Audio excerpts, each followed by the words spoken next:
Ces rois étaient presque tombés dans l'oubli, ils seront remis à l'honneur en la basilique Saint-Remi. Charles III le Simple en 893, Robert Ier en 922 et Lothaire en 954 ont été sacrés à la basilique Saint-Remi et non à la cathédrale Notre-Dame de Reims comme la plupart des autres rois de France.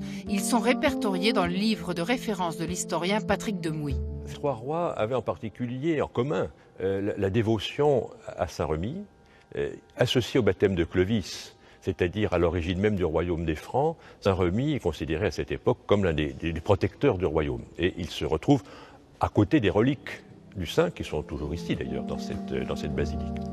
Le roi Lothaire sera même enseveli à Reims, dans le monastère de Saint-Remi, à côté de son père Louis IV et de sa mère. La basilique allait devenir en fait une nécropole royale quand, à la fin du Xe siècle, le balancier du pouvoir, si vous voulez, est parti du côté de Paris avec l'élection du Capet, et c'est Saint-Denis qui a emporté la mise. Mais nous sommes ici dans un haut lieu de la mémoire des origines du royaume de France, et c'est ça qui explique le choix de cette église pour les sacres qui se sont déroulés à cette époque.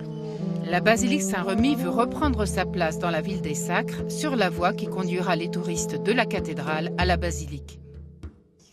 Par le fil d'Ariane des Sacres, en venant soit en premier dans cette basilique, soit à la cathédrale, l'idée est de les inciter à faire une visite des deux édifices, la basilique romane, qui est la plus grande au nord de la France, et la cathédrale.